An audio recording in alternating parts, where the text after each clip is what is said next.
สวัสดีครับอาจารย์ครับผม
Hello, everybody.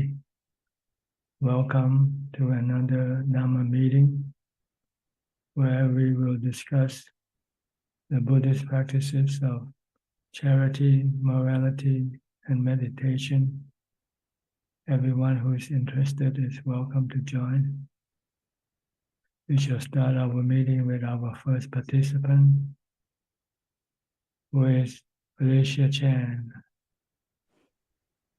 Ajaan, my practice is good. Ajaan, I have a question tonight.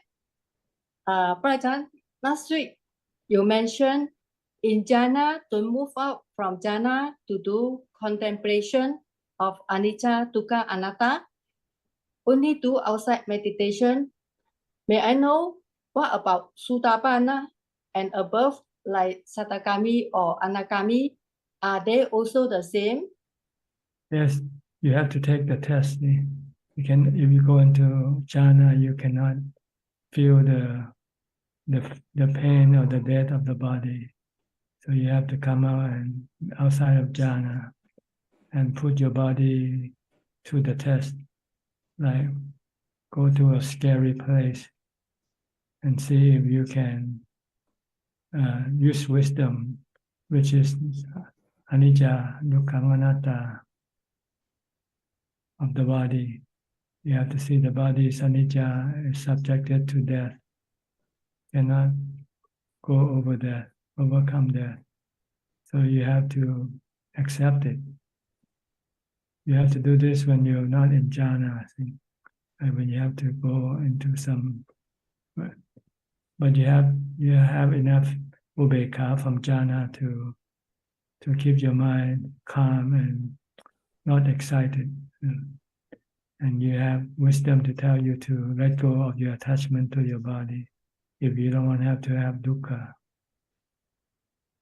So this is not really. This is taking the test.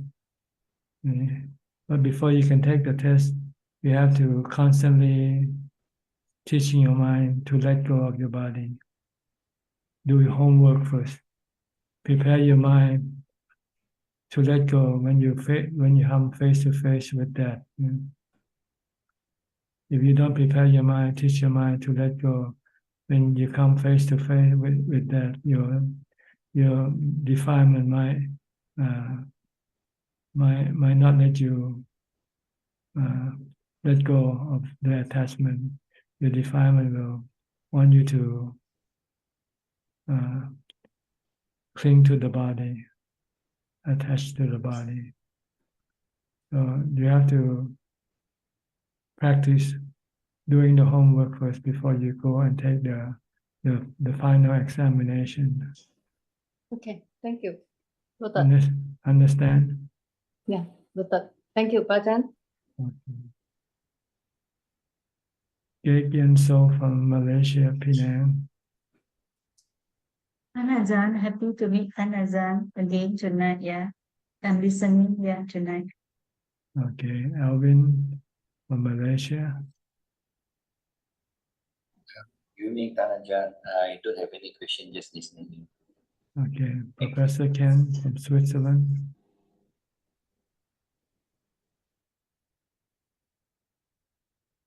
Afternoon, Ajaan. Yes.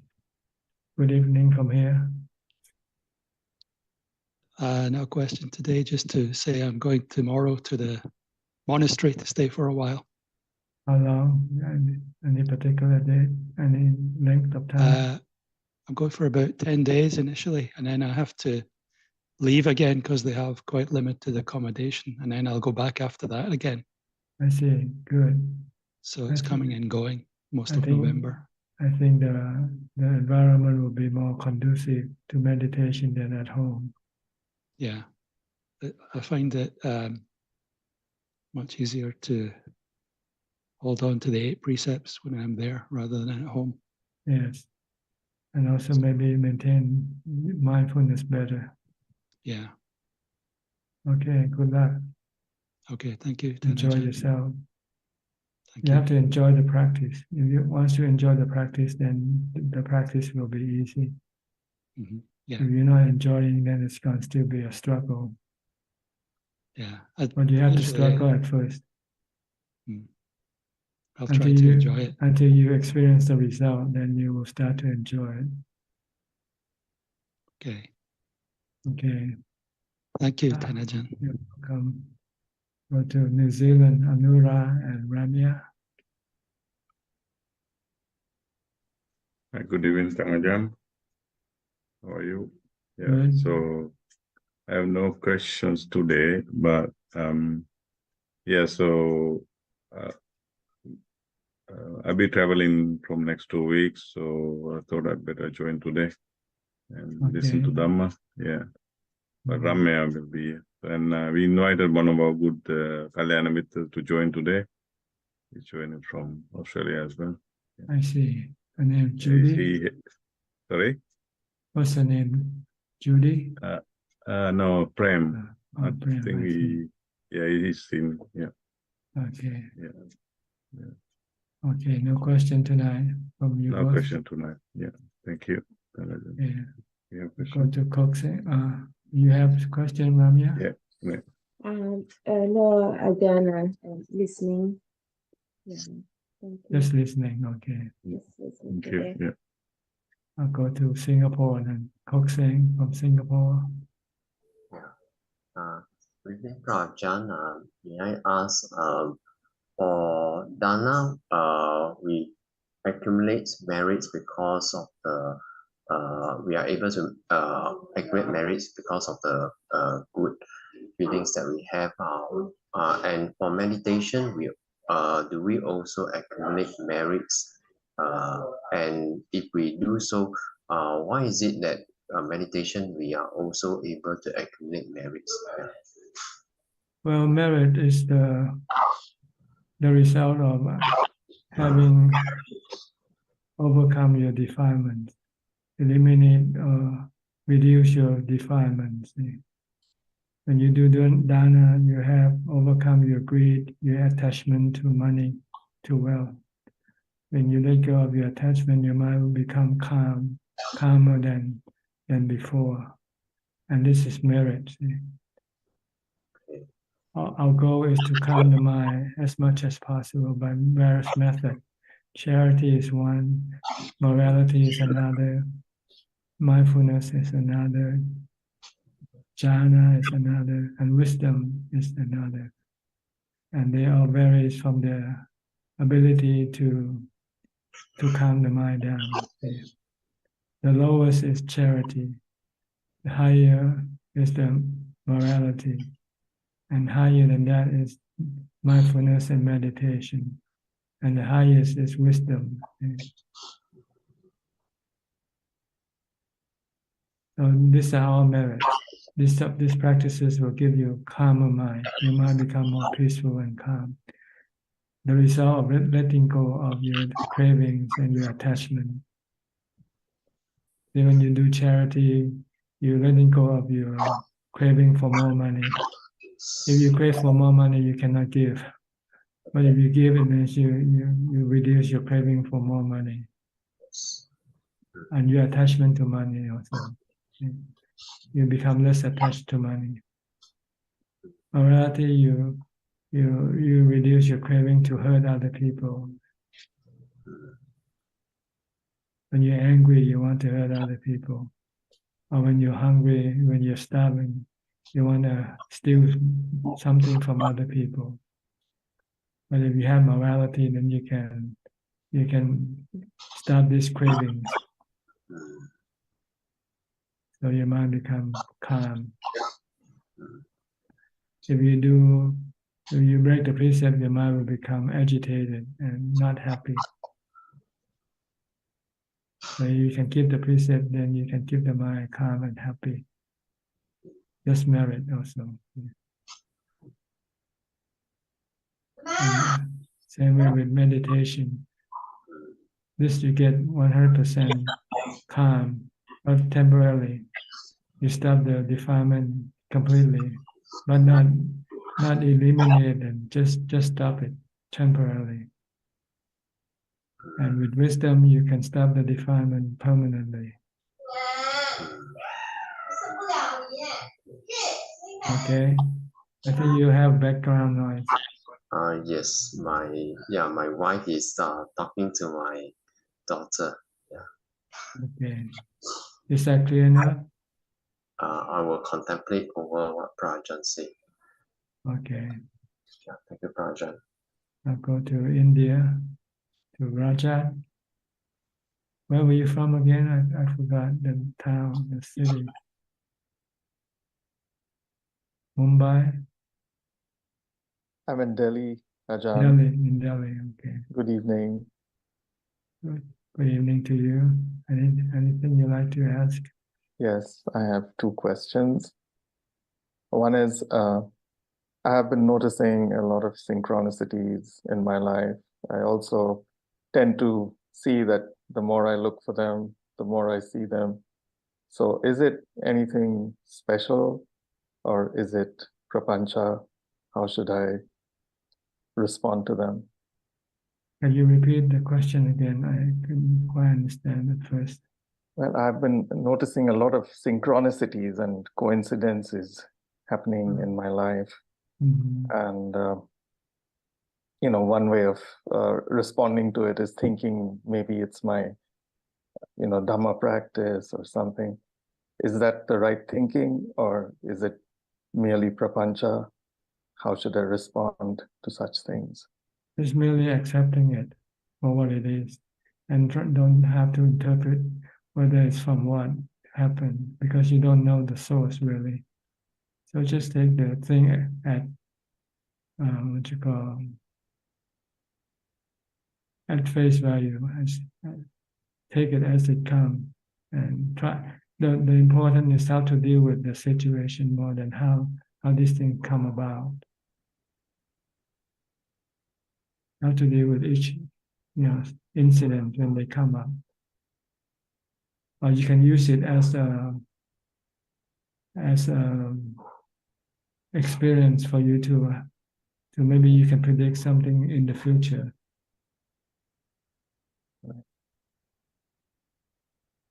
You can keep a statistic, see how much this thing happened and how true they are, and maybe you can predict the future for yourself.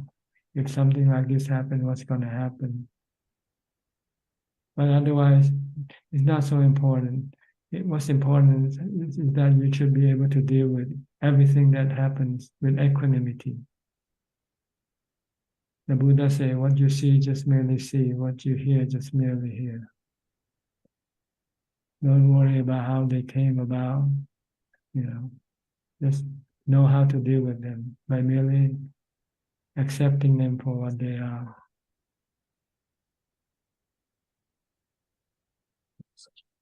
Okay. One more question, if I may ask. Yes.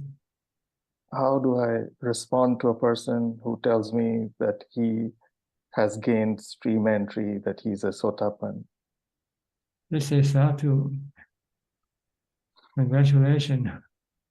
Whether he gained or not, it's not our business to try to prove it. Because we don't know, right? We cannot read his mind. If you're a Buddha, then you can read his mind, then you might be able to know whether he's telling the truth or not. If you cannot read his mind, then you just say, congratulations. This is called mudita. Show your appreciation, show your happiness with other people's success. Not get envious or get doubtful. If the person wants to claim to be a millionaire, okay, congratulations. Maybe he'll share you with some money if you congratulate him.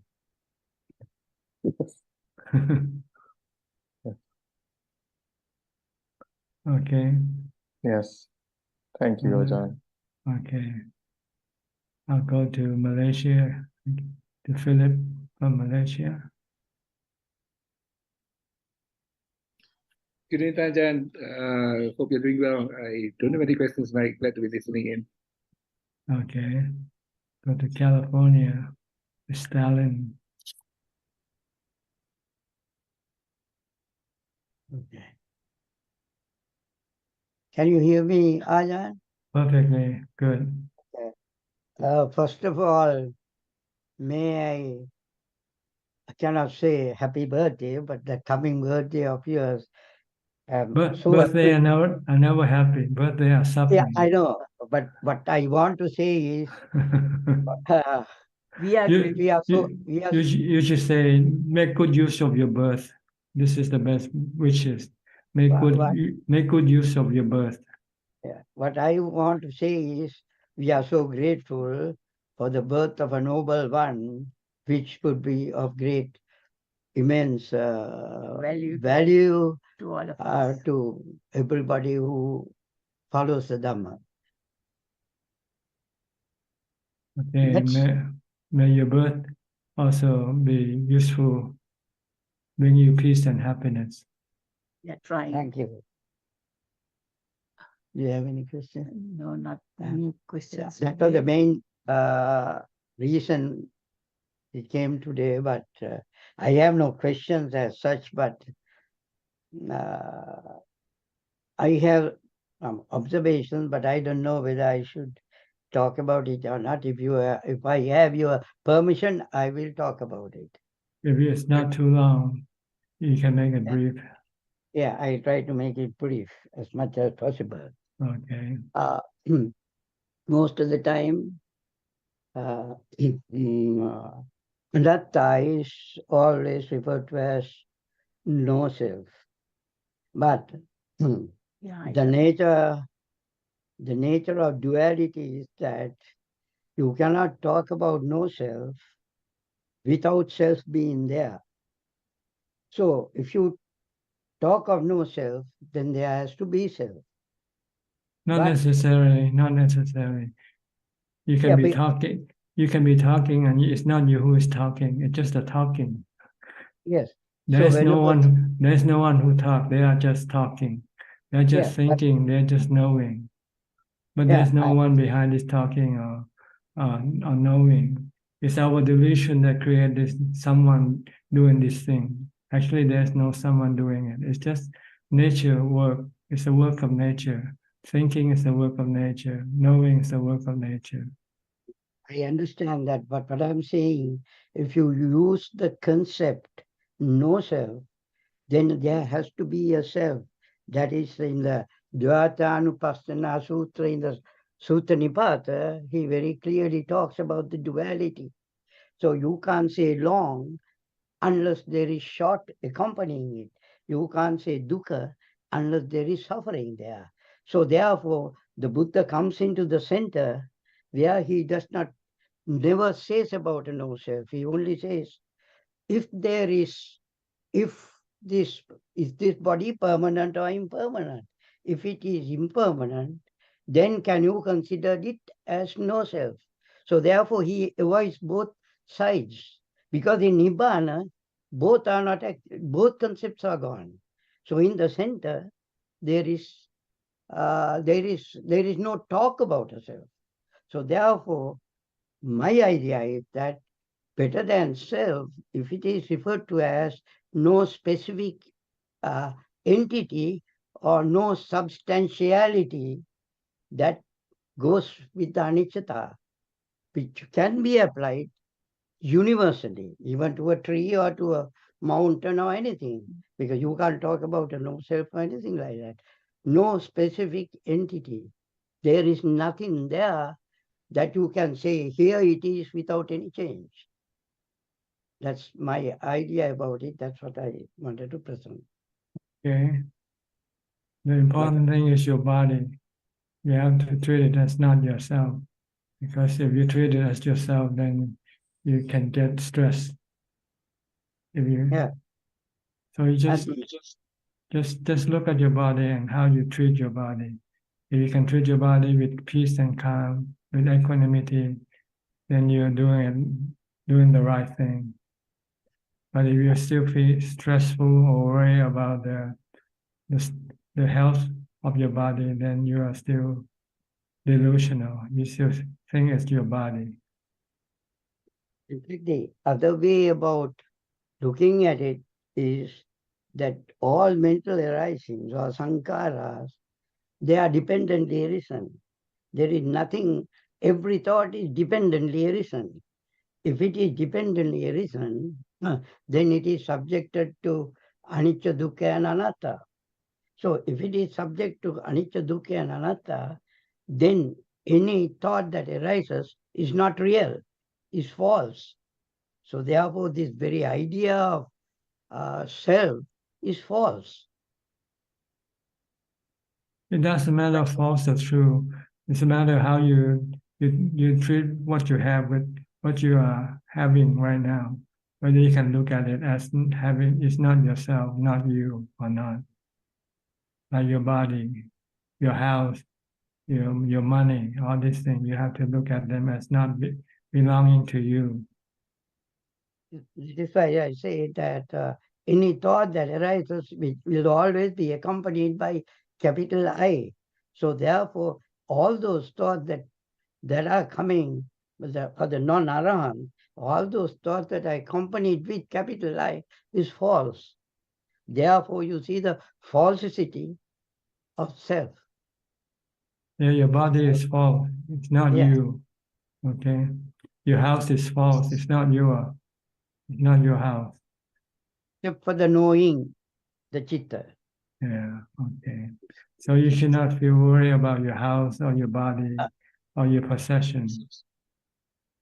They are all false. Yeah, if you worry, then you still think it's real. Yes. Okay. So, you had any questions?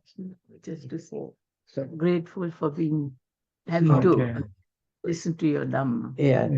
So once again, it's thankful to have a noble being for us to give us all the necessary Dhamma advice. Okay. Thank you, and I hope you have accomplished something in this lifetime before you leave this world. Yeah, Thank you. we are trying to make use of this human life. Okay. And hope to see you also as soon, at least next year. See you in Nibbana better. Okay. Thank you. That's where we all want to go, isn't it? Yeah, it's all. Okay. We all, yes, we all want to go. Yeah. That is true. Okay. I'll see you there then sooner or later. Okay, next. Judy from Canada somewhere. Toronto. Are you in Toronto now? Tell me. You have to unmute your microphone first. I cannot hear you. Okay. Has to unmute. Okay. Unmuting. Okay, now I can hear you now. Okay. You can hear me now. Yeah. I'm still at my cottage and I'll be going home soon.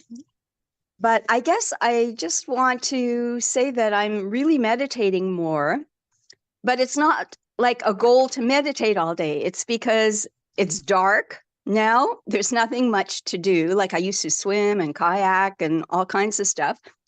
And now after I go for a walk, I'm going, oh, what should I do? And I sit down for an hour and I meditate and it feels nice. So I my mantra still is breathe, don't think. And then it's just really nice.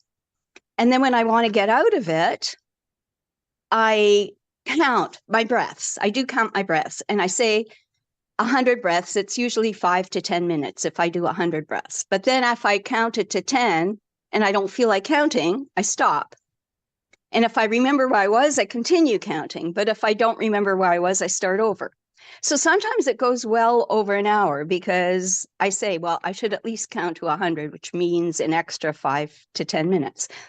But in between, it feels really nice, but not amazing. So I guess I want to know if I'm doing it the right way or if it makes any sense. And I've been doing about 3 or 4 hours a day. So just because I'm sitting down, oh, I'm not going to go swimming. Oh, okay. I'm not going to go kayaking. I'm not going to make a fire outside. I'm not going to, because it's cold.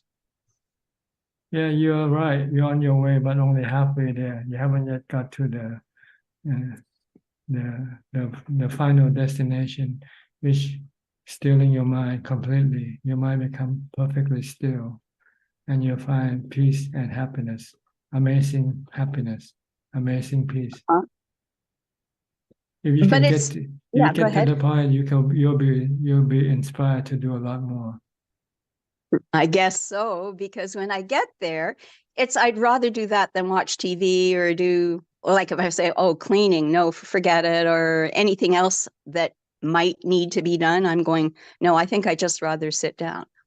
But it's not like, but it's not like, oh, I got to sit down because this is super amazing and I don't want to do anything else. So I'm not there. Yeah, you will sooner or later if you keep trying. Okay. So what I'm doing, like the breathe, don't think, just the mantra until I stop is okay. And then count when I'm ready to come out and I'll just count an extra 100. That sounds okay. You should, when you get to the point where your mind become calm enough not to count, then you should stop counting. Yeah. Stop your mantra and then just keep watching your breath alone. Only your breath at the tip of your nose. Okay. Just watching. Sometimes, just watching. Yeah, go ahead. Yeah. No reciting anything, because that is part thinking. That is right. You want to stop thinking, just merely watching, knowing. Right. Because when I start counting, it's when I kind of want to get out. But then sometimes when I actually reach maybe about 20, I just say, oh, this is nice. I'm going to stop counting. Yeah, but then when I want to get out again, go ahead. Go ahead. Yeah. And so then I count to, let's say 20, and then it feels really nice and I stop counting. But then I want to get out of it. So if I remember I was at 20, I keep counting. But if I don't, I just start over. So that's why sometimes it ends up being an hour and a half, because it's sort of nice in between. And then I start counting and then it feels nice.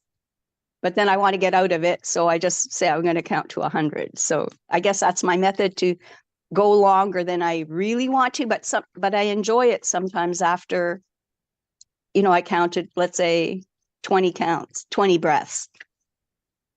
The problem is you said you feel nice, but you want to get out. That's the problem there. But if you feel nice, you shouldn't want to get out. You should want to stay. It was nice. No. So maybe it's not really nice. Just like you said, it's nice. Okay. All right. Well, it's nice for a while, but then I want to get out again. It was nice. Then it stops. It means it's not nice enough for you. Right. And I was saying, well, Okay. So you're still driven by your cravings to go do something. Well, I mean, I have to put the logs in the house to keep warm. That's no excuse. It's just an excuse. Why, I can get cold and freeze to death? Well, you can prepare it beforehand, see, if you know you're going to sit for a long time. And if you're meditating, you won't feel the cold anyway. Your mind. Right. If your mind is completely detached from your body, then the cold doesn't bother the mind. Okay. All right, I guess I'm definitely not there yet. Next So- time when you say it's nice and you said you want to get out, you should no, I should stay. If it's nice, why should I get out? Talk to yourself. Okay. All right. Maybe Okay, it's nice, okay. but not nice enough yet. Something is nicer waiting for you somewhere else. That's where you want to go. Yeah, no, I agree with that. Like sometimes I just want to get up and sweep the deck or do things that need to be done because I have energy and you don't want to sit that long. I see. That's the You know, problem so- then. That's the Okay. problem. So you will never be able to sit for long because there's always be an excuse for you to get up to go do something else. Okay. So you might never All right. reach that point where you don't want to get up. No, But- I guess I haven't reached that point. Yeah. Yeah. So you should try to force yourself to sit longer and not let your desire to go do something stop you from continuing with your practice. Okay. After All you feel right. nice, you say, I should stay with this nice feeling longer and forget about Okay. everything else that you have to do for now. Okay. And see how much longer can you sit. Okay. So what's the goal? I've been sitting at least an hour, usually an hour and 15 or, sometimes an hour and 40, sometimes an hour. Because I guess my set is I should at least do an hour. So if I look at the time and want to get out and it's 45 minutes, I say I'll count to 100. And then usually sometimes it goes to an hour and 10 minutes, an hour and a half. So I guess. I think you should not emphasize on the length of time that you sit. You should emphasize on the quality of your sitting, whether you have peace and calm or not. Because you can be sitting for 1 hour, 2 hours, and your mind is still restless and agitated. Then you're not getting anything from your sitting much. You're not getting much from your sitting. But you can sit down and become peaceful and calm and happy, and maybe last only for 10 or 20 minutes. That's even better than having to sit for 1 or 2 hours. Okay. It's the quality of your practice that counts, not the length of time. But I see. usually if your quality is good, then usually you will stay longer. You'll sit longer. Okay. So don't worry Because too I much guess about I the do that. time. Yeah. Because I kind of do that. And then when I'm ready to get out, then I count. But then it comes back that it feels nice again after I count to, let's say, 20 And breaths. It means you have overcome your desire to get up by counting. Okay. So All right. Every time Okay. you want to get up, start counting again. Okay. Then you can stay longer. Okay. But the goal is not the length of time that you don't want to keep a statistic how long you can sit, but you want to find how happy you are when you sit, how happy, how peaceful you are. Right. Okay. Then I have another little question. Is it normal that after I've been sitting for over an hour that I just, even when I open my eyes, it takes maybe 10 minutes to just want to get up because my muscles or whatever, they're just so relaxed that it's hard for them to move. Probably you're switching from being still to become active, so it might take time for the body to adjust. Okay. So it's normal, there's nothing wrong with it. Oh, okay, because that feels, I finished and I said, oh, but I don't want to get up yet. And then in about, I don't know, 10 minutes or so, then I'm good. I can get up and do what I'm doing. But when I just open my eyes, I'm not going anywhere right now. So, okay, thank you. That's what meditation is for, is to stop you from going anywhere. Okay. Even if it's just to take in logs or to sweep the deck or Well, you wash the can dishes or you can set the schedule for those things, and you don't have to do it all okay. day long. Right. Yeah. Okay. Okay. Thank you. Yeah. All right. Yeah. Good Good. luck to you. You Thank you very are much. you in contact with your daughters? Yes, they call me often, and I'm going back to Toronto in about a week. So, Okay. because, yeah, their birthdays, and I know that doesn't matter, but still, and I think they're going out for meditation and to keep an extra adult in the house, and something like that. Okay. Okay. Thank you. Stay calm. Okay. Stay happy. Okay. All right. Okay. Thanks. Okay. Okay. We'll go to Yeah. Dubai. Right. Dubai. Aparajita.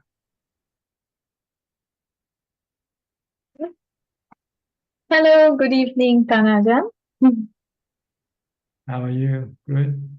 Yes, I am well, and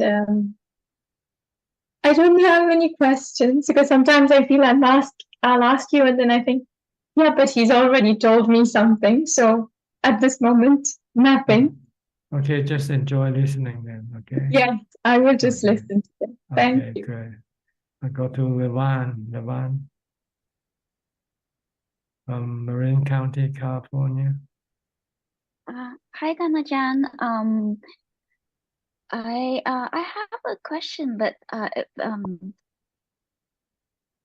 it's a little bit more of I'm still practicing, but it's hard to stay calm and when I have like triggers, and I feel like my automatic response would be, oh, maybe a little bit anxiety or fear, and I know that it doesn't have to be that type of response.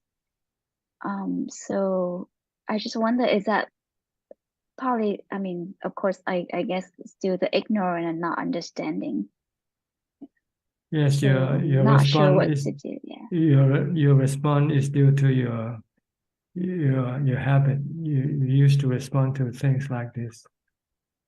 So you can stop it by reciting the mantra Bhutto, Bhutto, Bhutto.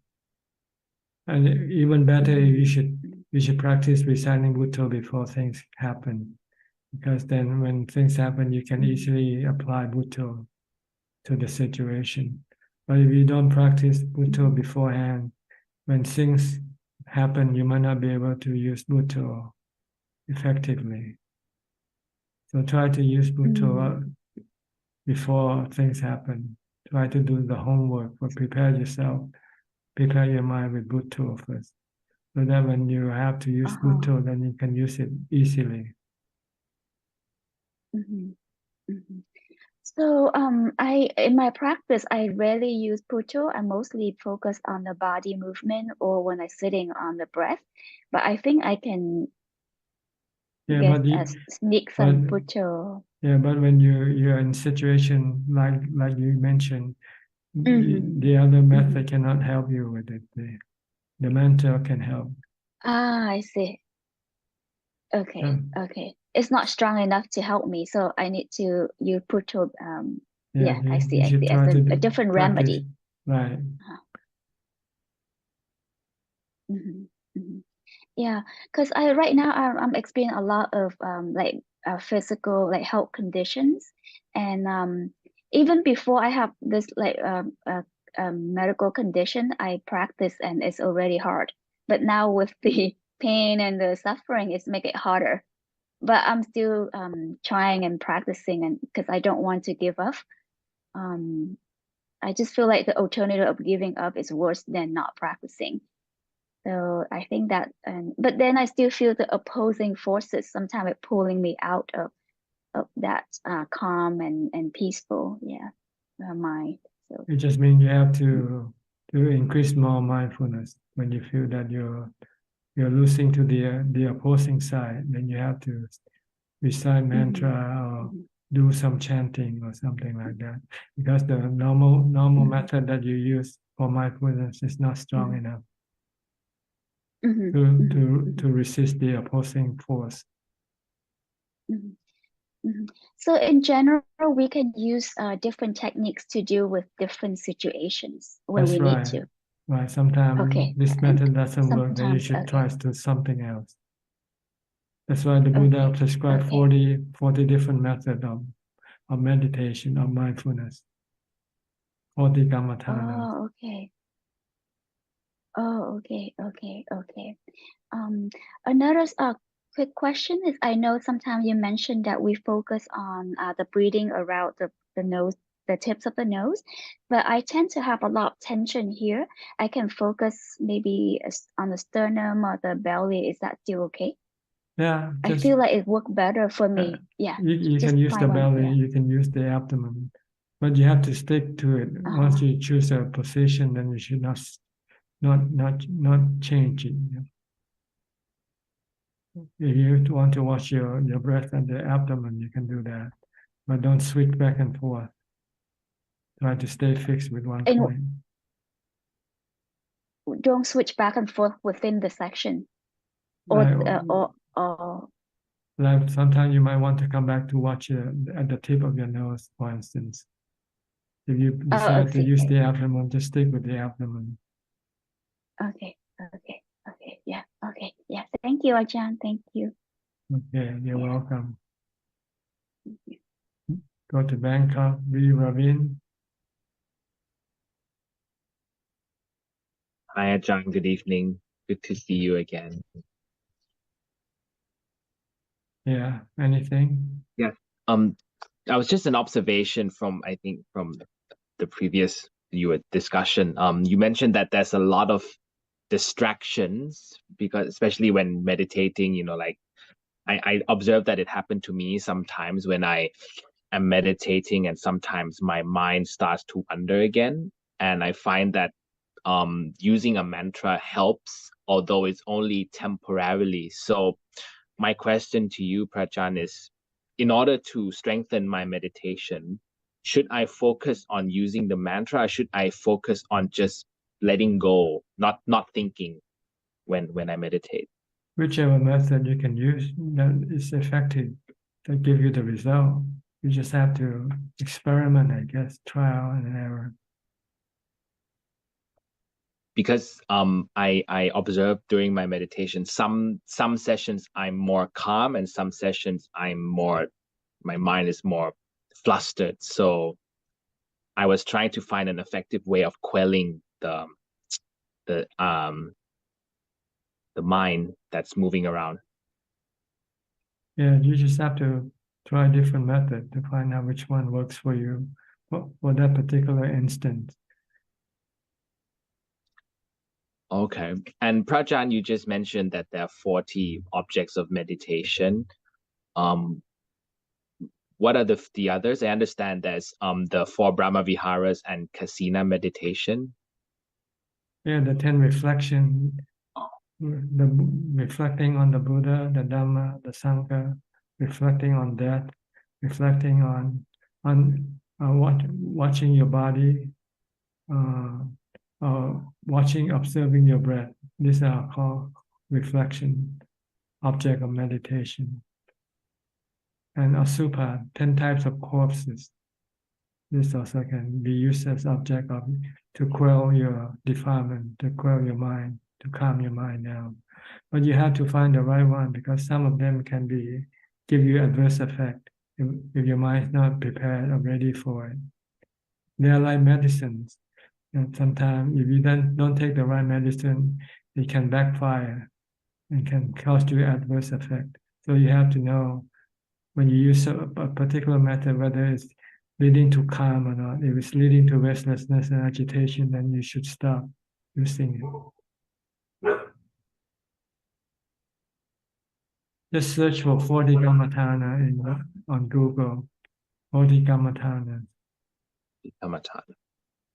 Then you can study the details. But they don't tell you how to practice it. The reflection of the Buddha is reciting the name of the Buddha. It's called reflecting. Bhutto is the reflection of the Buddha. On the Dhamma, you say Namo Dhammo, On the Sangha, you say Sangho, Sangho. Buddho, Namo, Sangho. Oh. So I see. So we say the name in our mind. If you chant the sutta, if you chant or recite the sutta, then this can be Dhamma reflection also, considered Dhamma reflection. Dhammanusati, Buddhanusati, Dhammanusati, Sanghanusati. Anapanasati is watching your breath. Marananusati is reflecting on death. Marananusati. These are 10 of them. Anusati, 10. And Anusati, 10 reflection. For beginners, for most people, generally, just the Buddha reflection. For Thai Buddhists, anyway, Thai Buddhists have deep affection for the Buddha and respect. And they find by merely thinking about reciting his name can calm the mind down very quickly. But for Westerners, they might not find it useful because they might not have the same kind of relationship toward the Buddha. So they might use their body, for instance, Gayakata Sati, death contemplation, thinking of death.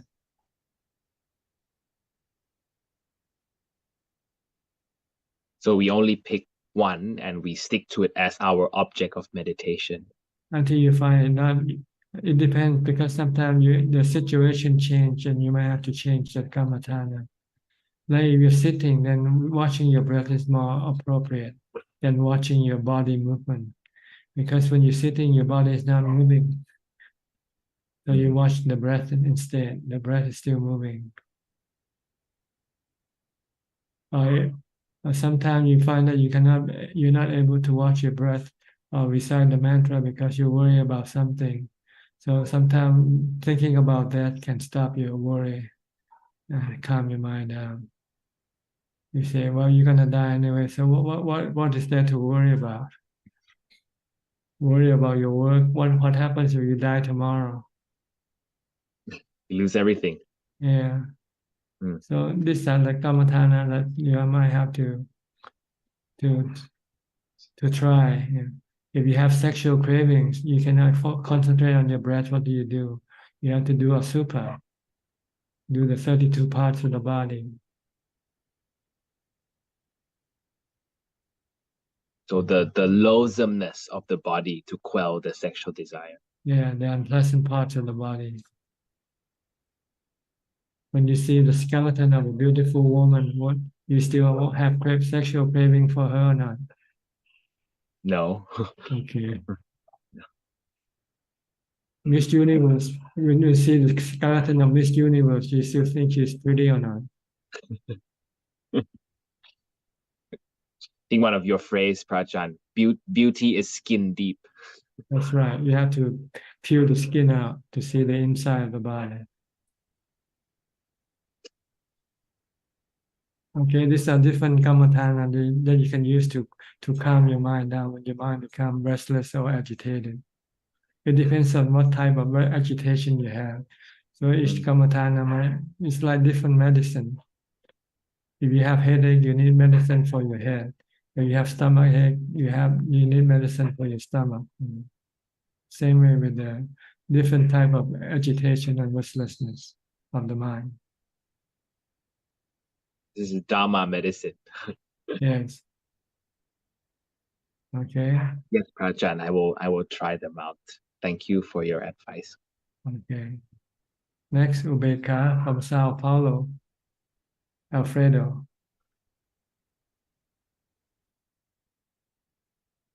Hi, Bante. Is it cold or hot over there now? Very raining, raining. Lots of rain, huh? The lights get off. Yesterday not have light. I see no light at all, huh? Cloudy all day long. Almost all day. At afternoon, at night, the light Is this normal? arrived. Is this normal? Yes, here is forest, né, Bante? Here the trees follow, né? In the trees follow a lot here. The tree fell down from the storm, from the rain. Yes, yes, I see. yes, yes. But they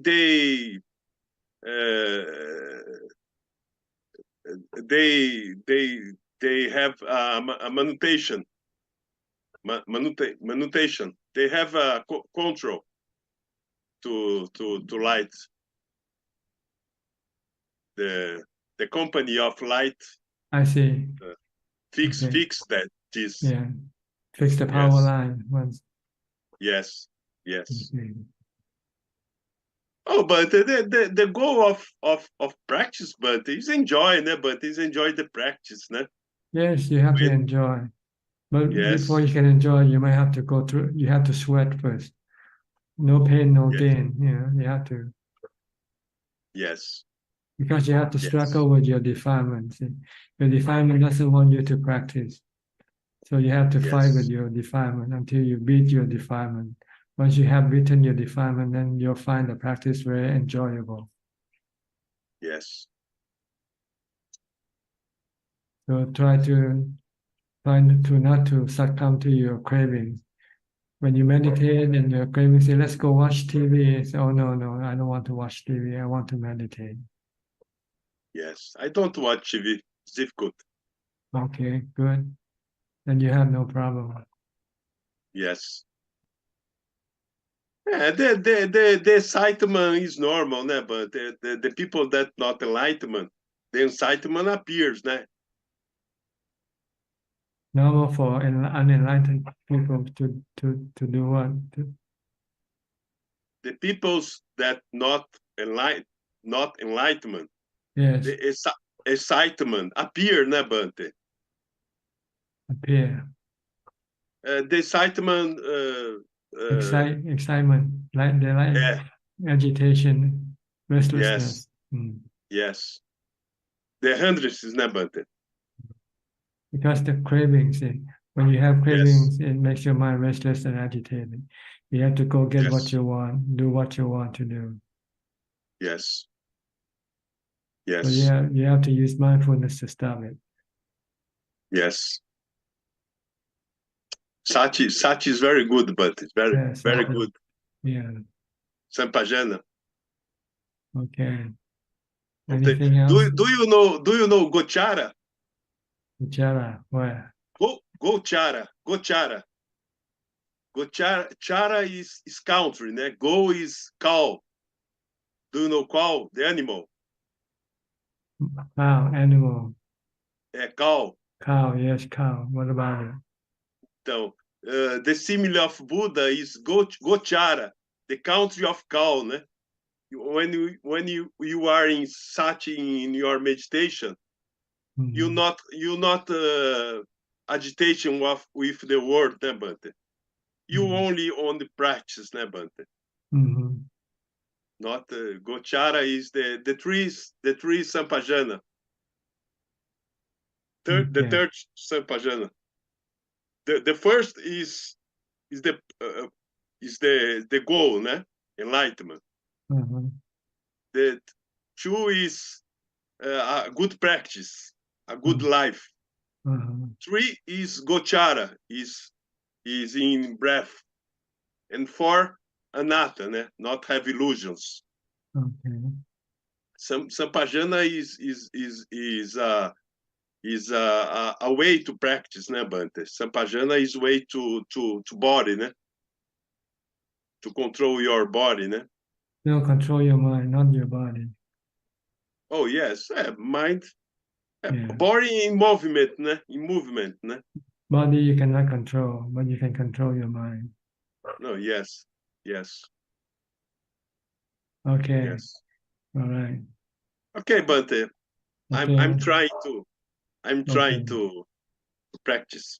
Good. Okay. Keep up. Don't stop. Keep doing. Okay. Thanks. Next, I'll go to Karis. Karis from Indonesia. Good evening, Bante, Ajahn. I'm very happy to see you here. Yeah, I'm from Indonesia, from Jakarta. I would like to ask about walking meditation. I've been practicing since I have intention to go to Ajah's practice, so I've been practicing at home. Every morning I walk around my housing complex, slowly walking, normally walking, and try to walk barefoot to prepare my strength to if I join the Pindapat there one day. I try to use the Buddho like that, and I try to walk for 30 minutes so I can get around 3 kilometers. But sometimes the mind is easily distracted. I mean, when I'm walking and I keep looking at the floor and say Buddho, Buddho, sometimes it's just suddenly go to another thought about things that I have and doing right now, like renovating my house. Like it's coming around, and then I have to go back to Buddho again. So in these 30 minutes, there's many occasions that the mind goes not concentrate on the Buddho. Sometimes I try to aware of the footstep of the left and right like that. But also it's not easy. So sometimes also go. So is it a right practice or I'm doing something maybe not so good? Ajahn, please give advice. It is right practice. It just means that you're still beginner and your mindfulness is not continuous. So when you lapse in mindfulness, then your mind go away and think about something else. Then you have to bring mindfulness back to bring it back to. So just accept it that this is normal for beginners. For those who haven't yet had a lot of mindfulness, this will happen. They'll just have a brief period of mindfulness and then they'll lose it, and then you have to bring it back again. Just don't be discouraged or give up. Just try to keep it and try to stay more focused. Try to stay more focused. Is it also because I'm walking around the housing complex, like around like that 3 rounds, or is it better? No, it doesn't matter. No, doesn't matter whether you're walking around or walking straight. It's just the nature of your mind right now. It likes to run away. You like to go think about this and that thing, and you don't have enough mindfulness to restrain it. So just keep reciting Buddha, keep watching your step. You're doing the right thing now, and don't worry about losing your mindfulness. This is normal. It's like when you're a child, before you can stand or walk, you have to crawl first. And when you try to stand, you might be able to stand for a few minutes, then you fall down again. So it takes time to develop mindfulness. If you already haven't got it, then you just have to be patient. We people have different level of mindfulness. Some people have a lot strong mindfulness, then they can keep the mind with in the present more. With people with less mindfulness, the mind tend to go away from the present. It wants to go think about the past and want to think about the future, and not being here now. So just different people have different level of mindfulness.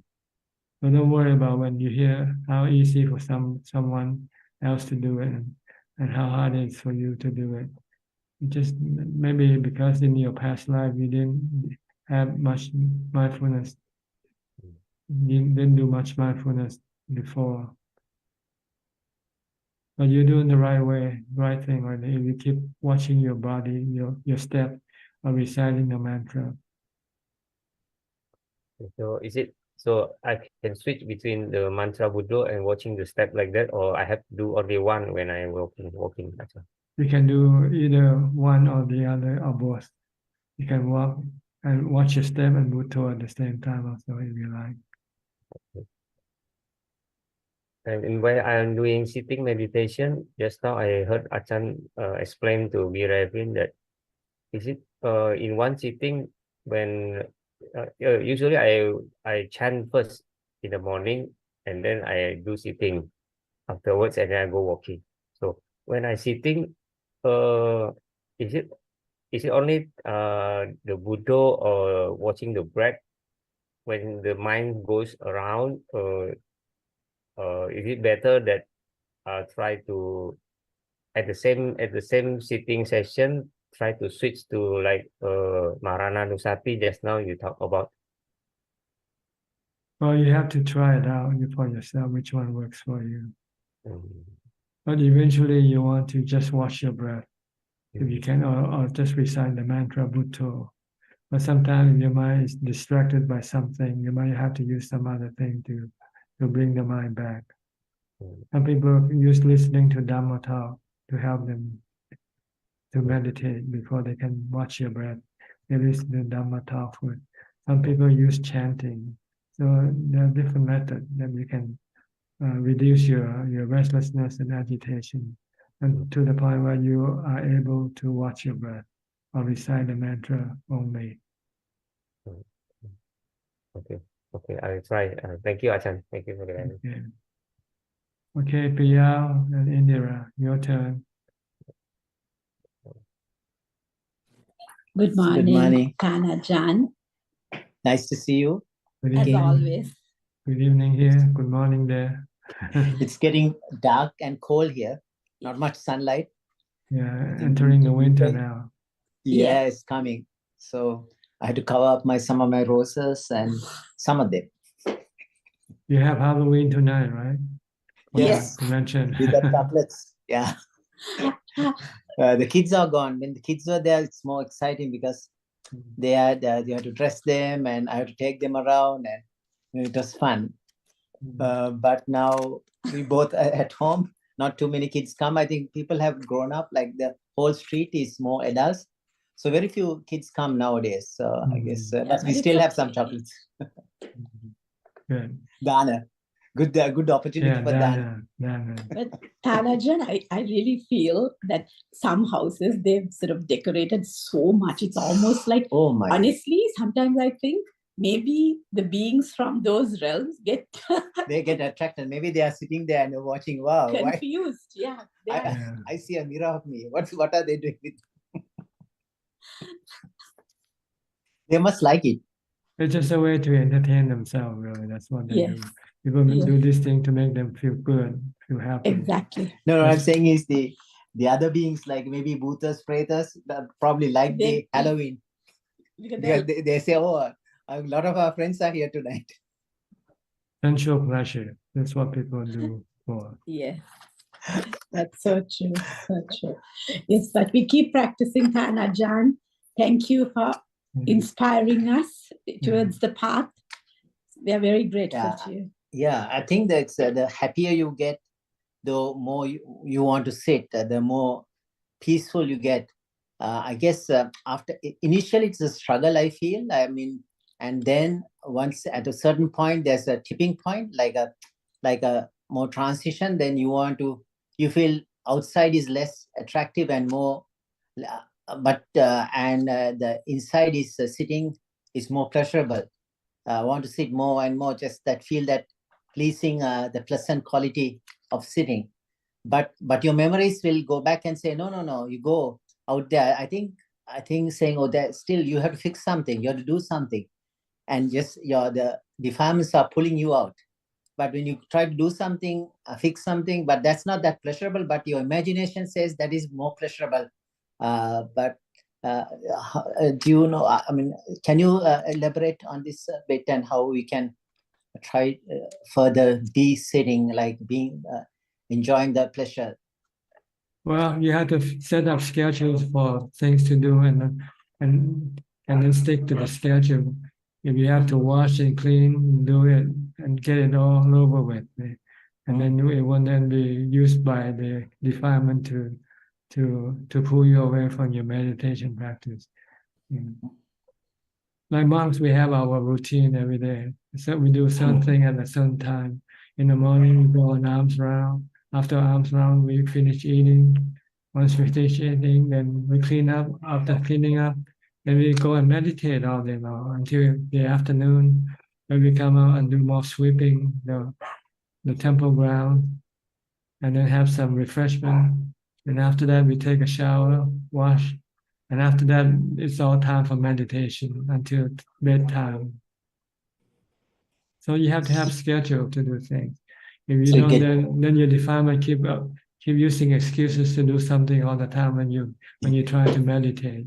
Yes, that is true. The Mara will come and say, Yeah, oh, that is Mara. better.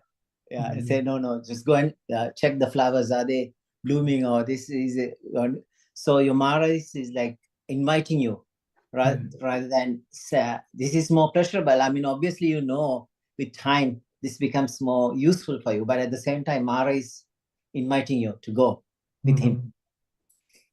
Yes, I think keeping to a schedule, it's Yes. very important. I like it that way because I have my mom, she's 92, so she depends a lot on me. So sometimes like I almost physically feel her, like, so when I have a schedule, it's so much easier. Then I know it's my time and I sit during that time. And the weekends, you can extend it a bit because you have no pressures. Oh, you have to start at this time. I have to be there. So you don't have that time clock in your back of your mind. Say you have to now get ready. Yeah. That's right. Try to arrange things for each time, for a certain particular time, so that you finish doing it, then you don't have to worry about it. Indy, just put Dhammacakka Patana Sutra this morning. I found it. I always find this is one of the basic, the most fundamental, which covers all of Dhamma and Buddha's at the first sermon. And it's a beautiful sutta. I think she put it in Pali and from YouTube. And when they talk about this Chakkung Uddapati, Buddha talk about Chakkung Uddapati, Jnanang Uddapati, Vidya. So do they correspond to different stages of enlightenment? Normally, Chakkung Uddapati is like more like Sotapanna. Do the other ones correspond to, or just like these are different, just arbitrary way of mind is becoming brighter towards the end, Aloka Uddapati? I haven't studied the sutta before, Okay. so I cannot really give you any feedback on it. Sorry. That's okay. I always want to see why there's the four things, Chakkung, Jnanang, Uddapati. He keeps repeating the same thing over and over again. Yeah. He always thinks I listen and I feel so peaceful. No, I think it's a Dhammachakku. I think it's a code word for more like a Sotapanna. I think most of the sutras talk about Chakkung Uddapati, like the eye of Dhamma rose in me type of thing. So, but I don't know, rest of it I don't know. Yeah. That's what happened to the Venerable Konyanya when he listened to the Dhamma talk. He got his Dhamma eye begins to open. So you see the anicca, dukkha, anatta of the five khandhas.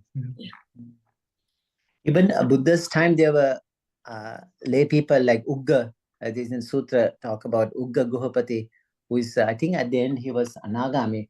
He used to even discuss Dhamma with monks, like teaching. It's interesting how even lay people can go to that extent. I mean, that's of course Buddha's time.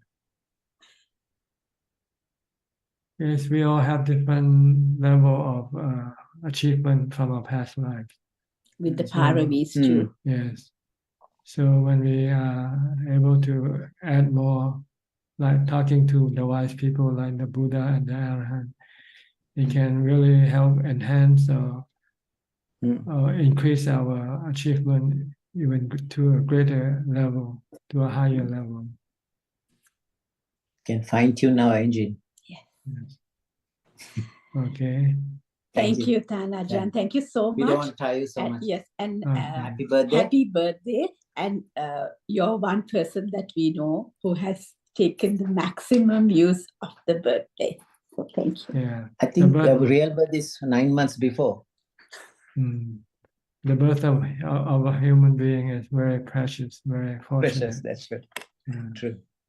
Should not waste it on sensual pleasure. You should spend it for meditation, for spiritual development. It's so rare and precious. Buddha always talks about. Okay. Thank you. Right. Thank you so much, Theran Sarana. Okay, you're welcome. We go to Wales, to Diana. Diana, you've been away somewhere. I have. I've been to India. India. Yes. It was for something specific. It was for a book launch that I was involved with. And it was amazing, but I'm very happy to be home. I enjoyed listening to the questions about practice. I think that's really helpful.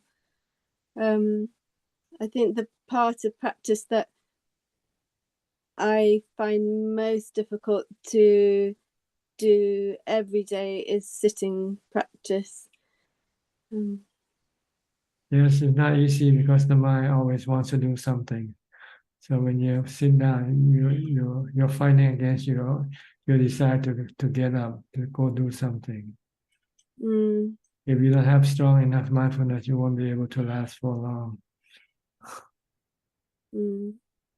So you have to be diligent in trying to develop more mindfulness. Yes. I have one question. The political situation in Palestine and Israel, I am finding it upsetting. It is upsetting, and I just wondered if you had any comment on that. You have to look at this thing like a natural phenomena, like earthquakes, like floods. People die a lot when we not get angry or upset, right? When people die from earthquakes, people die from flood, natural disaster. Human are natural phenomenon also. And what we human do are also natural disaster. If you look at everything that human do as being natural disaster, then you accept it. What can you do? It's happening, and no one could stop it. Right? Like when we have earthquake, we cannot stop the earthquake. We just have to accept it. That's all, and try to stay away from it. That's if we can stay away from it. Yeah. Let those who want to be around, let them be around. But for us, we rather find a safe place to exist. Yeah. If we can't help, don't watch. Yeah, don't watch, don't listen. Just or if you have to watch or listen, then just say this is a natural phenomenon. It's been happening all the time on this earth from ancient time. If you study history, there's always struggle, fighting, killing. So yeah, if you understand that this is part of nature, then you won't feel upset. But if you think it's man-made and it's something that we can control, then you can be upset. But actually, we cannot control anyway, right? No. If we can control, we should stop it now. What about the innocents? The young children that die. They are all natural phenomena, right? Small trees, big trees. When earthquakes strike, big trees or small trees also, die. So this is not about innocence or anything. It's just about birth, aging, sickness, and death. This is just part of the nature of the body. You can die young, you can die old. It doesn't matter when. You can die from leukemia. You can die from anything. Die from starvation. Look at all the young children dying starvation in Africa.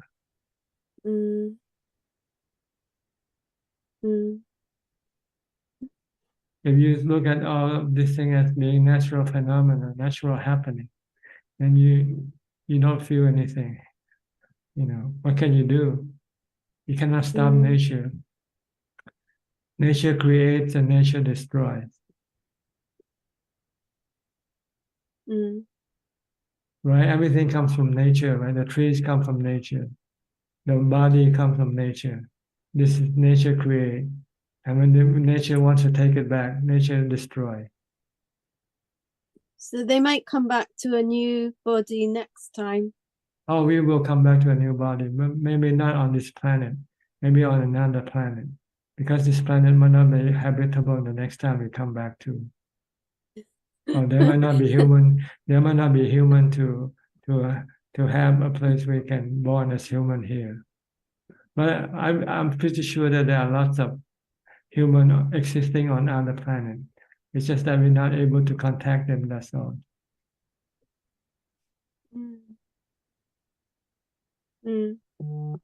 Thank you. Okay. This planet one day will come to an end, right? Yes, This planet yes. doesn't last forever.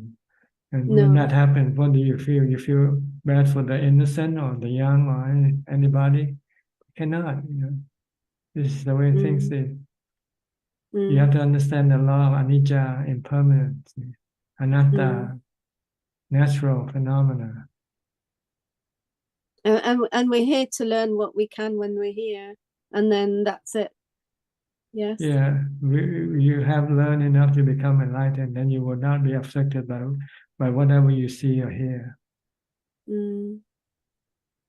You observe them as merely as it is. Things happen. What can you do? The sunrise, the sunset, the rainfall, the disaster, peace. You have all these things in various, at various times. They keep changing all the time. Yeah, I love that. No one might be here. Yeah. No one will be here one day. This earth will not be habitable for humans or trees or anything. It will be desolated. And then the mind which take birth will then have to go look for other planets where there are human beings existing or animal existing there and take birth there. The mind can go all over the universe in just a matter of time, in just a matter of seconds. Just by thinking about it, you get there already. That's the ability of the mind.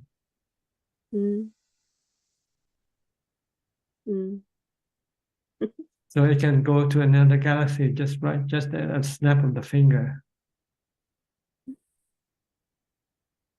Okay, but it's not good to take birth. That's the problem. Once you take birth, then you have to come and witness all these things that you find unsavory, unpleasant to see or to experience. So the best is not to take birth anymore. Be like the Buddha and his noble disciple. Stop birth. Stop rebirth. Those who want to reborn go and face all this suffering that existing in every planet. Wherever there are human beings, there will be suffering because all humans are driven by their delusion, by their craving, by their selfishness, by their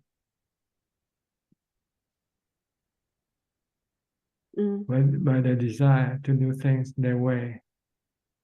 So they're always in conflict when they come to live together.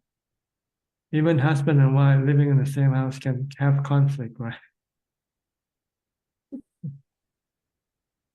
So this is the nature of the unenlightened mind. They go after their own cravings. They don't care about other people. Their goal is to satisfy their own craving. And if anybody come in between, they can be hurt.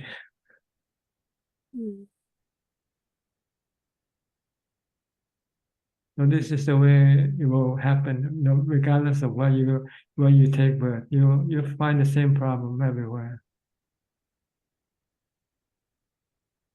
Every country in this on earth, I can guarantee you can go live in a country and you will find conflict with people that you live with.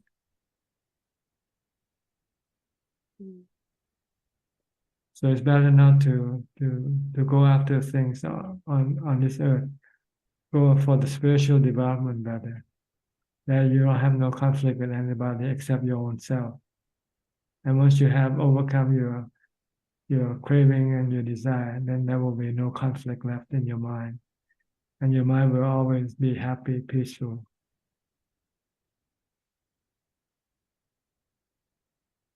Okay? Thank you. All right. And Christine Coe from Penang. Christine. Good evening, Ajaan. I just back from 8 precept from temple. At last, I can go back home for 1 week. You're happy to go home. Go back to your sensual pleasures, man. No, I don't want to come back. Why go back home? Why don't you continue staying in the temple?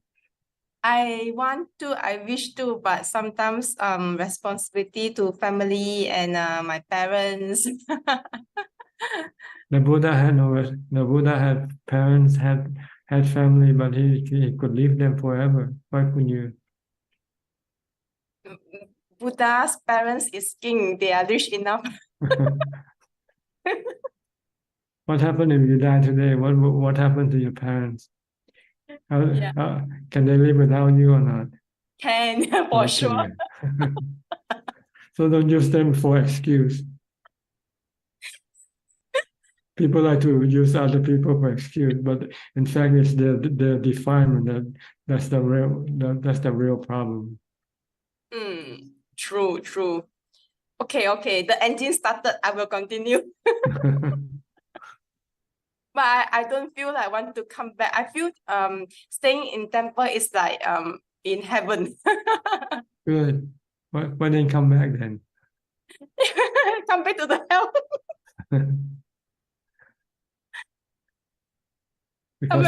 because your defilement like hell more than heaven. I managed to enter. For practice for 1 week before the Vasa end. I'm so happy. The Buddha's essential pleasures are like fire. But if you like sensual pleasure, then you like fire. You like hell. You like to go back to hell. You don't like peace and quiet. You want excitement. No. I like temple.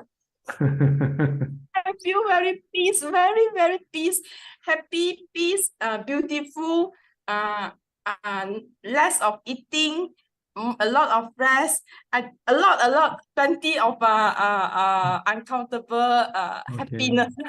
And you should go back. I should go back. One day for sure I will go back. It's just a matter of when. Maybe next year, 2 years from now. No, tomorrow, next month, November I'll go back again. Tomorrow, huh? Tomorrow is November already. And the temple I've been, they are going to build a Sima Hall. Then Bante there, they said because they also want to can accept more monks. Then I feel so happy at another good place for us to continue. Okay. Yeah. Try to go back more often if you can. Yeah, we can. I put an effort. I said if I will make time to go. I try my best to make time at least we can go back for 1 night stay also better than none. Okay. To stop the defilement and from there I can feel the walking meditation, the sitting meditation, and do the temple cleaning, support everything. I feel very meaningful and very peaceful, very happy. Good. Okay. Well, you can stay there forever. Don't come back home. Yeah, I wish to. Last time I went there, don't have Mechi. Now because the Long Paul went back to Thailand already. So now they like in how do I say, Long Paul appointed another local monk to take over. So during COVID time, after that they got 3 ladies become Mechi. Last time don't have. Maybe next time I'll be the 4th or 5th. Okay, good. I hope soon. Yeah. Very happy. Go there, no problem. The mind less attachment. Good. Okay. Thank you. All right. You're welcome. Go to Sui and check from Vancouver or near Vancouver, Canada. Okay.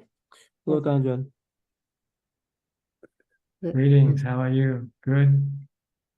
Yeah, Good. your birthday. I like the how you say the birthday wish. Like if next time I want to wish somebody, except for Ajahn, like you can say to use your birth to the full advantage, right, Ajahn? Like That's if you want right. to wish somebody, like instead of happy birthday, you say, may you use your birth to the full advantage.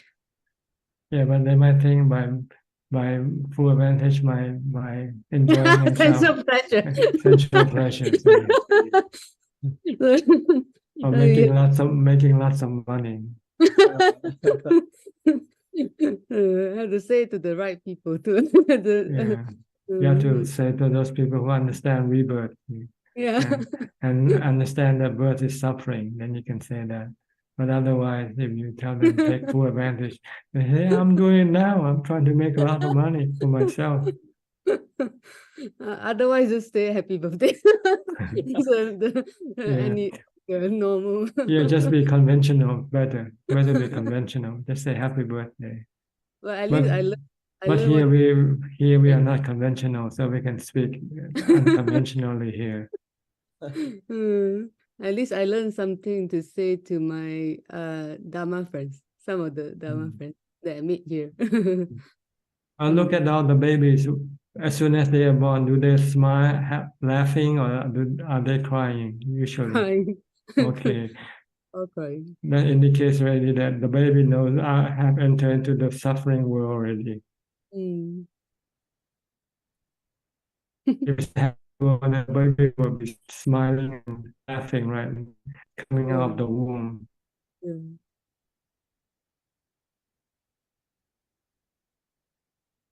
So it's not a happy world, like we talked about just now. Mm. Killing, wars, and all these things going on. Not a happy world. The Buddha is like fire. This world is like fire. Mm. The five sensual objects there, they are like fire. When you see them, it makes your heart burning, hot. Hot with craving, hot with greed, hot with hatred, hot with delusion.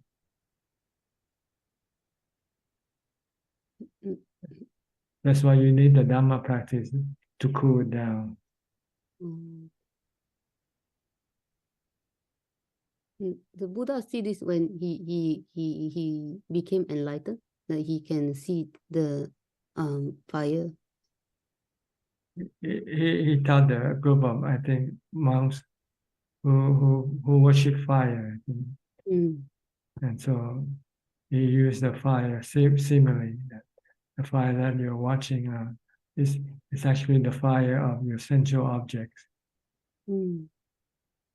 That every time you see or hear something, your heart becomes hot, burning with fire, burning with the fire of hatred, fire of greed, fire of delusion.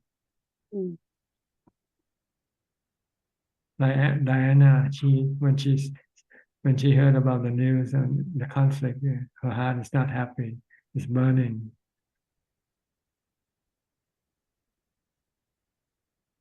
But if you have the Dhamma, then your mind can be cool and look at things in a different perspective. Mm. Look at everything as anatta, sabbe dhamma anatta. Mm. Everything that happened is just a work of nature. No self in anything. No self in the tree, no self in the wind, no self in the animal body, no self in the human body. There's no self, there's just four elements. Mm. Which interact and then cause things to happen. causing to grow or causing to destroy due to the interaction of the four elements.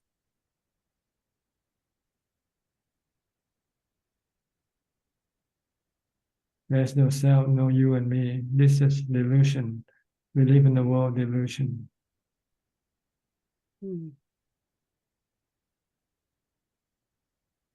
We don't see everything as the formation of the four elements.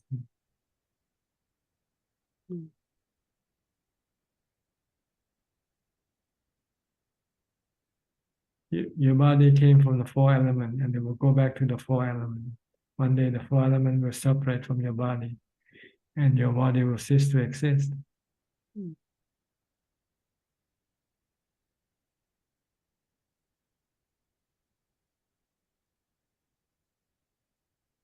Okay.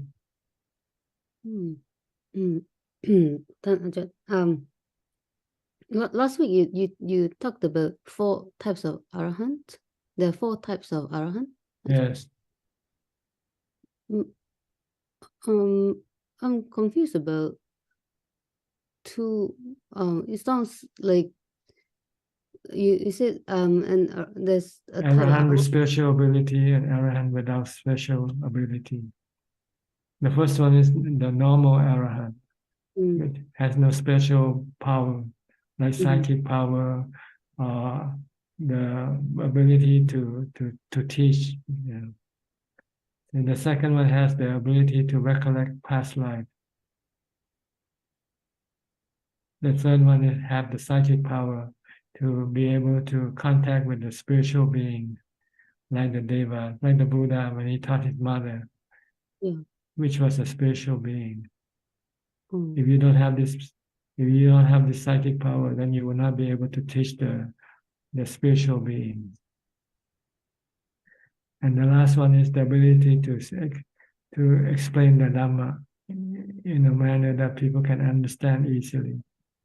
The Sariputta, the Buddha, the Buddha said that he has this ability to teach people, to make people understand the Dhamma easily. Why his other one, the Mokkallana, he said this one has psychic power.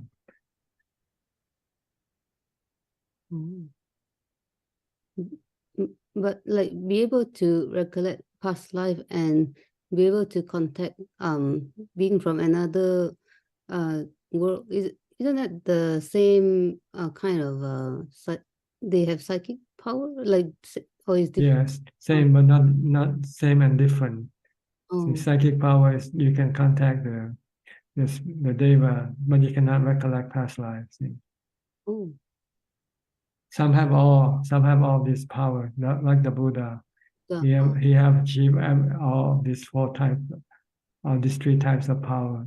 He can recollect past life, he can contact spiritual beings, and he has a profound ability to teach the Dhamma for people to understand easily. So it depends on how much you might be achieved. You might be able to achieve 1 or 2 or 3 of this special ability. I see. It's not either or, it's maybe and. You can recollect past life and you can also contact spiritual beings. Yeah. Or you don't have any special ability at all. You just can only get rid of your defilement and become enlightened. But you cannot teach other people. I mean, you can teach, but people might find it difficult to understand your teaching.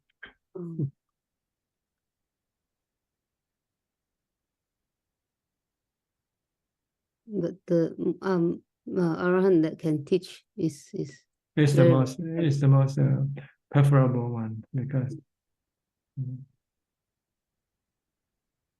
But sometimes you have to have this psychic power to be able to reach the spiritual being, or else you will not be able to help the spiritual being. Ajaan Man can do that too. Ajaan Man can do both. He can teach human and he can teach the devas also.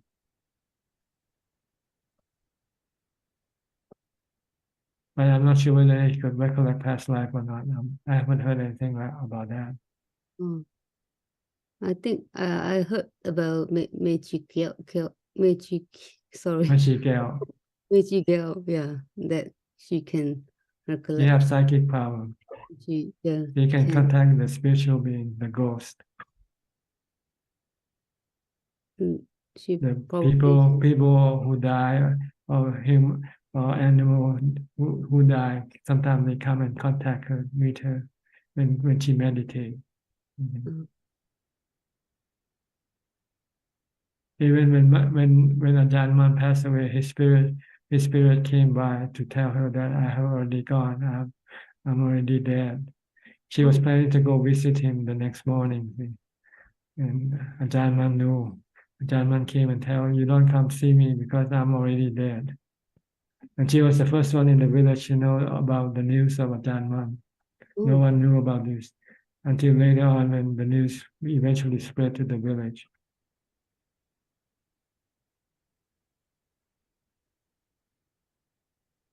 But this doesn't, this ability is not useful for getting rid of the defilement. You cannot use them to get rid of the defilement. So if you should have this ability before you became enlightened, you should not play with it. You should leave it alone and concentrate on your practice to get rid of your defilement first. This can only, you can use this for helping other people maybe, or just to play with it, like your ability to know something that no one else will know.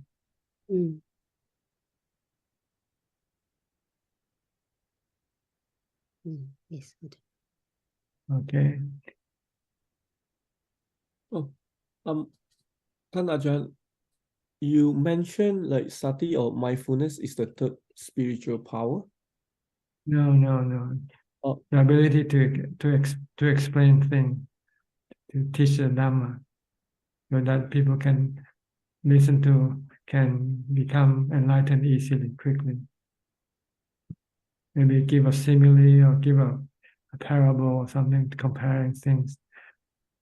What is anatta, for instance? If you study the word anatta, no self, what does it mean to you? It means it's like the wind, it's like the rain, it's like the season, it's like the climate. No self in this thing. So this is what anatta means. Your body is no self. It's like the climate, it's like the season. But our delusion keep thinking, this is my body, this is me. When actually it's not. It's just a composition of the four elements, made from the four elements.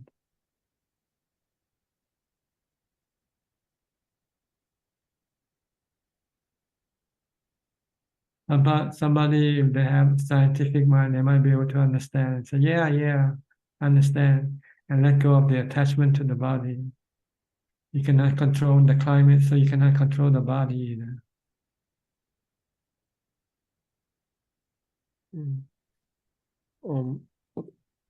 Yeah, and also I read on a Facebook, I think you did mention mindfulness is a third spiritual power. Is it what you mean by the 5 spiritual power? Those are the faculty, spiritual faculty. Faculties, right? Yeah. Okay, sattha, faith, viriya, diligence, sati, mindfulness, samadhi, and panya, wisdom. These are the 5 mental faculties that you should develop to the fullest. So once you have it, you can become enlightened. So we always have to start from faith. Then faith, because you have to study from someone who knows these things, who know how to develop this thing. So you have to have faith in the Buddha, Dhamma, or the Sangha, because they are the people who know how to develop the other faculties. If you go to the university, MIT, they won't teach you how to develop these 5 faculties there.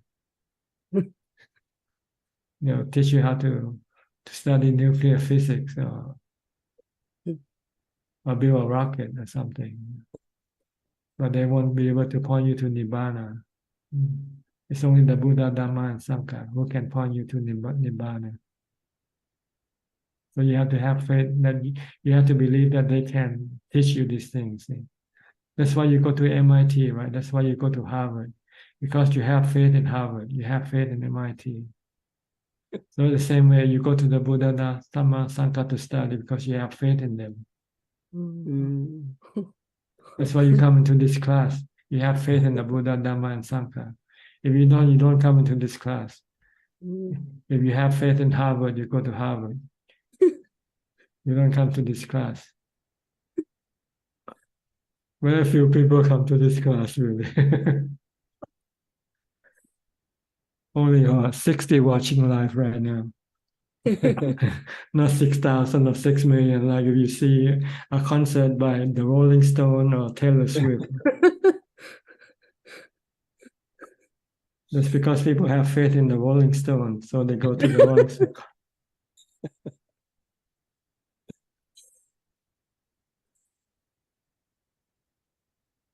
So first you have to have faith first.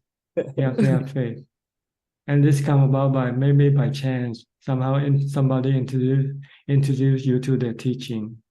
Either your parents or by chance you're curious and you search in the internet and you come up with the teaching of the Buddha. And when you read and study and then you find it very interesting, very profitable, then you might start to have faith in the Buddha, Dhamma, and the Sangha.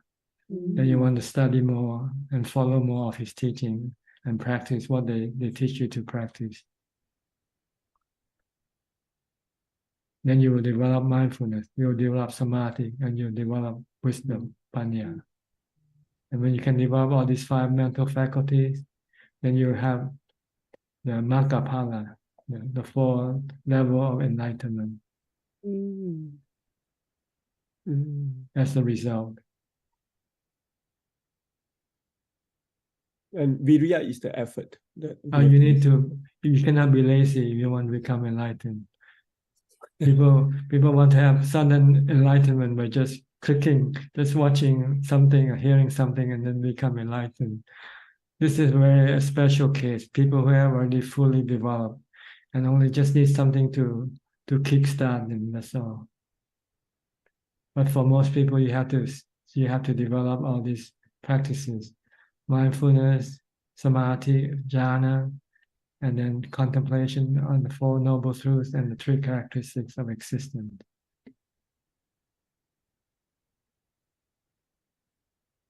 So the Buddha said it takes time in the 4 foundation of mindfulness, either 7 days, 7 months, or 7 years. He didn't say 70 years. 7 lifetime maybe. Sotapanna only have 7 lifetime left. But you can do it in this lifetime if you follow the 4 foundation of mindfulness manual instruction.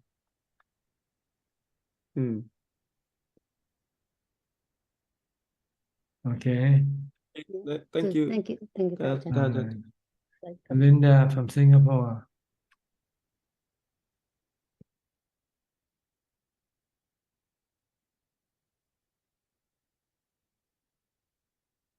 Can you unmute your microphone?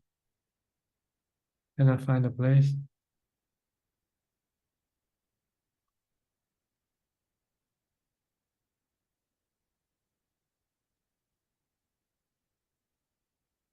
Can you find the unmute button yet? I think he cannot hear us. I see. Okay. It's unmuted. Okay, can hear you now. Ajahn, the internet line. Yeah, your internet is Internet not. line. Yeah, come on and off. So. Just go ahead and speak whatever you want to say. The 4 elements is imbalance. The 4 elements are imbalanced now. I caught a flu, Ajahn. So maybe Ajahn can advise. Maybe there are more fire elements. Just observe that they are anicca, they change. then they might not be balanced now, but eventually they'll come back and be balanced. If they're not, then they might fall apart altogether. That means death. Either way, it's gonna end that way anyway. One day it's gonna fall apart. And you will be zero. You will be your body will disappear into thin air. Nobody left.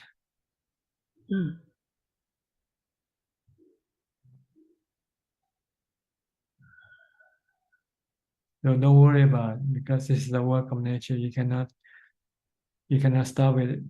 Stop it if it should happen now or whenever it happens. You cannot stop it. You cannot stop getting sick, right? So you cannot stop getting old, and you cannot stop dying when the time comes. Just be ready for it. That's all. If you're ready, you accept, then there will be no dukkha, no suffering. If you deny, then you get a lot of suffering. Don't deny the truth. Accept the truth. This is the goal of our practice. Sometimes you have to get sick to see the truth, right? If you don't get sick, you forget that you can get sick. So this is a good time to contemplate on anicca, dukkha, anatta of your body. Because you're experiencing the real thing, not the theory. Now you're experiencing the sickness of your body.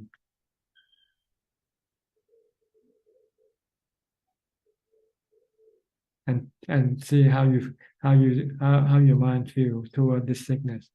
If you can remain calm, peaceful, and not worry, then you're okay. You're on the right track. If you worry, anxious, then you're on the wrong track.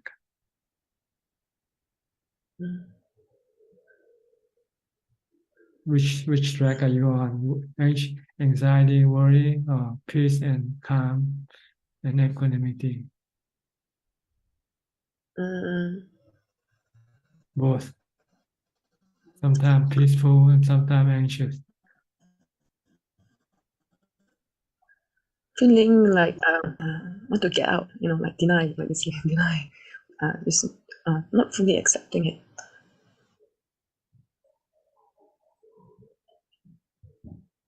Okay. But also accepting at the same time. So it's like Ajahn say, it's a mixed bag. Okay. The goal is to be ready for it, because one day it's gonna happen, when the body will fall apart.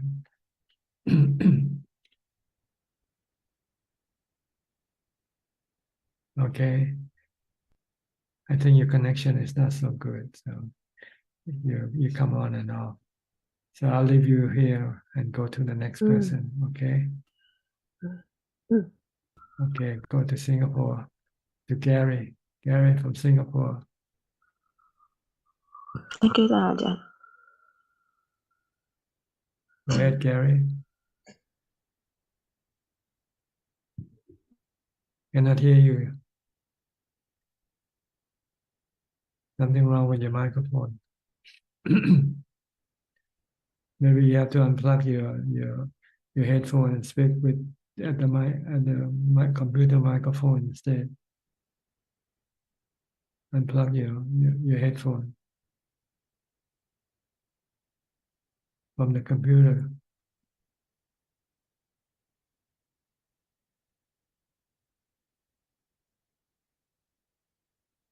And you unplug already?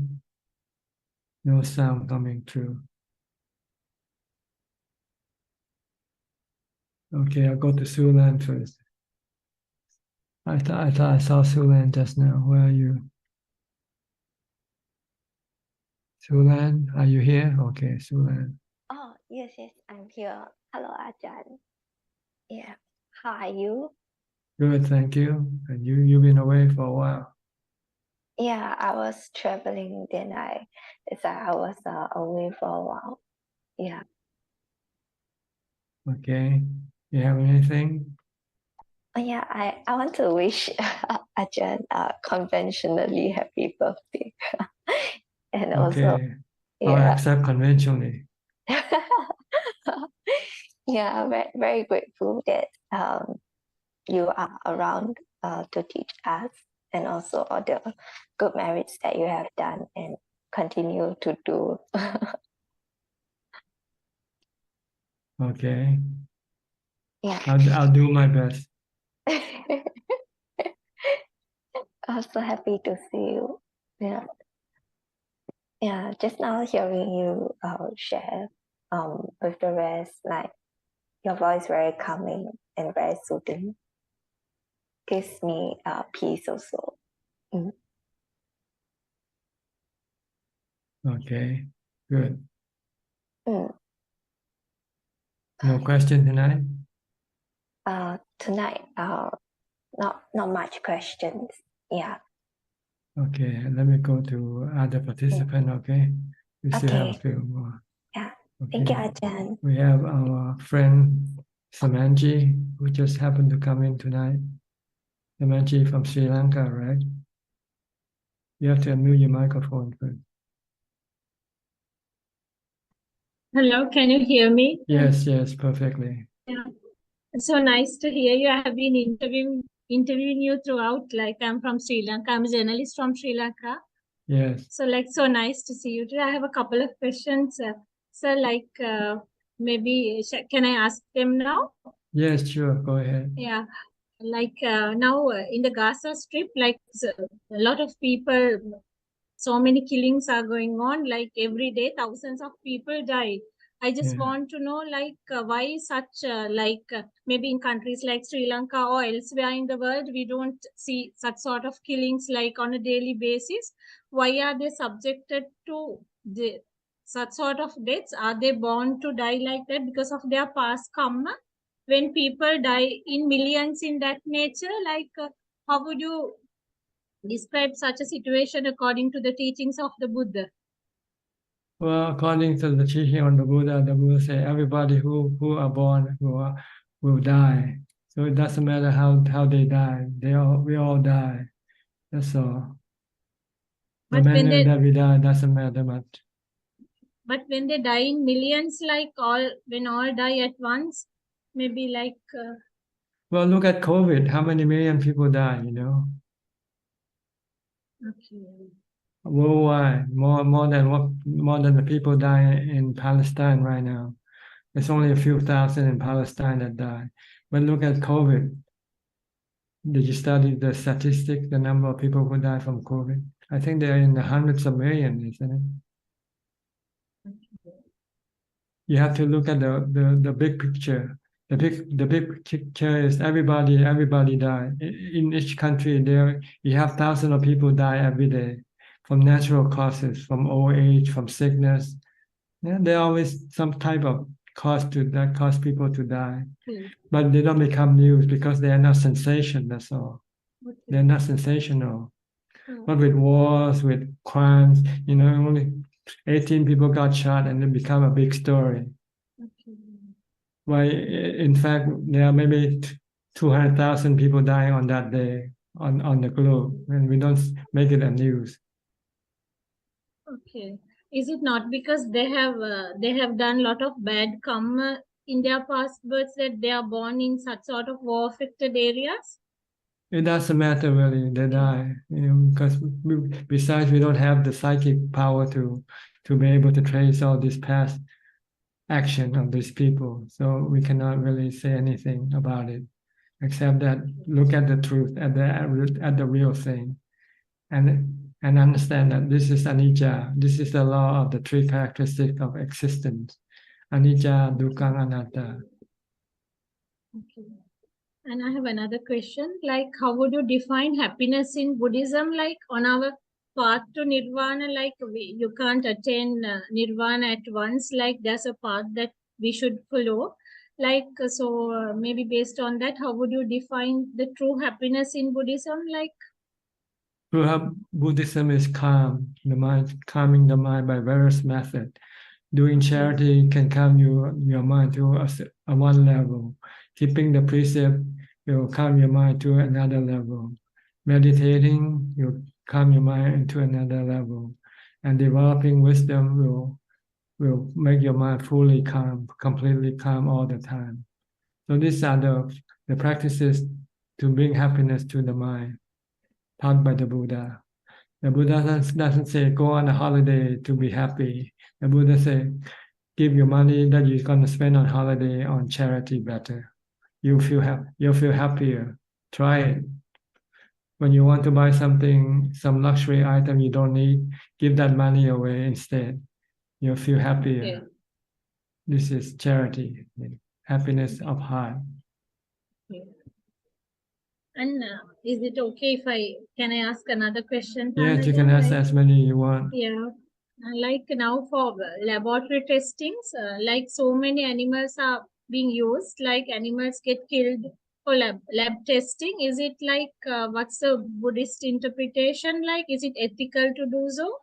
It is not. It's not ethical, but this is human nature. Human nature driven by the defilement, by the kilesa. We are all selfish. We want to get things. We want to benefit ourselves on the hurt of other people. Okay, Have no morality. No morality. If you practice morality, then you don't do this kind of practices. Okay, thank you, sir. Okay. Thank you for coming in. Yeah. I hope you come again. I hope you keep coming back. Yeah, sure, will do. Anytime you have any question, just come in. Okay. All right. Let me see who else. I think that's about it for all the participants in the room. I'll go to maybe a question from Facebook or YouTube or email. Namaskaran Ka. This evening we have 6 questions so far. The first 5 questions are from Facebook. The first question is from Pauline Soon. What is the consequence when we pay respect to a wise monk? Well, you show your humility. You show you're humble. And you feel happy. Because humility brings peace and happiness. The next question is also from Pauline Soon. Can Ajaan explain the merit of offering robe in this Katina day? And is it compulsory to make as a Buddhist? No, it's another type of charity. Depends on the need of the receiver. Before you're giving somebody something, you want to know first what they need. You just don't want to give things that they don't need, because then they don't benefit from what you give. See? So before you give, you should study first whether what this person needs. If he needs a new pair of shoes, buy a new pair of shoes. Don't buy a hat for him. Yeah. The next question is from Lee Tekhwa. Hi, Ajaan. May I ask, when is it appropriate to do Anjali? I know that when we meet monks, we Anjali to them to show our respect. Is it all right to Anjali to our departed parents' bodies during funeral wakes when we do our prayers? Or how about when we visit them at the place where their bones or ashes are kept? By looking at their photos, is it all right to Anjali to them to show our respect? Thank you. Yes, you can do Anjali at any time you want. Next question from Hai Eng Yu. Why is it so difficult to let go of our attachment to past memories that prevents us from living mindfully in the present moment? You don't have enough mindfulness to stop them. So you have to practice more mindfulness. The next question is from Nilmini from Sri Lanka. Venerable Ajaan, can you please explain the last moment of Anathapindika about what Venerable Sariputta explained to him? Oh, I'm sorry, I haven't read this book myself, so I cannot give you the answer. And the last question is from the assistant Gmail. It's from Sabi from Sri Lanka. In the context of the ongoing Palestine war, what if people encourage the responsible parties for a ceasefire to stop killings while also looking at it as a natural phenomena, as you said? Is that okay? You can do anything you want as long as you you can stay calm and peaceful. That is all ค่ะ Okay, we have more time left.